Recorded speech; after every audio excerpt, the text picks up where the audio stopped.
Settle ஆகல எப்படி settle ஆகணும், என்னதான் உங்களுக்கு செட்டில் ஆகணும்? செட்டில்ன்றது இப்ப நீங்க என்னதான் சொல்ல வரீங்க? ஸ்கூல் படிக்கும் போதே காலேஜ் போனா செட்டில், காலேஜ் போனா வேலைக்கு போனா செட்டில், வேலைக்கு போனா கல்யாணமான செட்டில், கல்யாணமான குழந்தை பிறந்த செட்டில், அப்படியே கேள்வி திரும்பி ரிப்பீட்டர்ல போகும். இந்த 20 to 35 வயசுக்குள்ள இந்த கார் வாங்கணும், வீடு வாங்கணும், இதெல்லாம் தான் நம்ம நினைச்சிட்டு இருக்கோம் செட்டில். 35 வயசுக்கு மேல நமக்கு பிறந்த பிள்ளைகள் நல்ல ஒரு வாழ்க்கை அமைச்சு கொடுக்கணும், அதுக்கு கல்யாணம் பண்ணி கொடுக்கணும் நினைக்கிறதா ஒரு செட்டில். அதுக்கு மேல ஒரு 60 வயசு ஆகும்போது வேற குழந்தைகள் எல்லாம் பாத்துக்கணும், அதெல்லாம் நல்லா இருக்கணும், இதெல்லாம் தான் நீங்க நினைக்கிற செட்டில். அப்ப இங்க செட்டில்ன்றது என்ன? வயசுக்கு வயசு மாறுது. இதெல்லாம் இருந்தா செட்டில்னு நம்ம யார் சொல்லி நம்ப வச்சிருக்கீங்க? செட்டில்ன்றதை நீங்க எதை வச்சு டிஃபெண்ட் பண்றீங்க? நம்ம எவனுக்கும் ஒருத்தனுக்கு ப்ரூவ் பண்ண நான் ஏங்க ஓடணும்?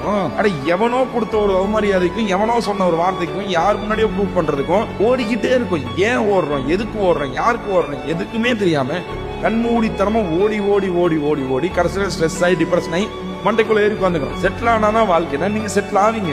ஆனா எப்ப வாழுவீங்க? நாளைக்கு ஒரே நாள்ல ஜீவம்பா போட்ட மாதிரி நம்ம கை கிடைச்சதுச்சுன்னா நம்ம அங்கேயே ஸ்கைப்ல நின்றுவோம்னு நினைக்கிறீங்க? அடுத்து என்ன அப்படின்னு இந்த மானக்கட்ட மனசு தோணாது. சின்னதுல இருந்து பெருசு வரைக்கும் செட்டில் ஆகிறது மட்டும்தான் யோசிக்கிறோம். ஒன்னு புரிஞ்சுக்க, இங்க வந்து செட்டில்னு ஒண்ணு கிடையவே கிடையாது. இங்க ஏஜுக்கு தகுந்த அப்படி லெவல மட்டும் தான் நடக்கும். நம்மளை தற்காத்துக்கிறதுக்கு நமக்காக வாழ்றதுக்கு சம்பாதிச்சா பரவாயில்ல. இங்க நம்ம யாருமே சம்பாதிக்கிறதுக்காக தான் வாழ்றோம், வாழ்றதுக்காக சம்பாதிக்கிறதே கிடையாது.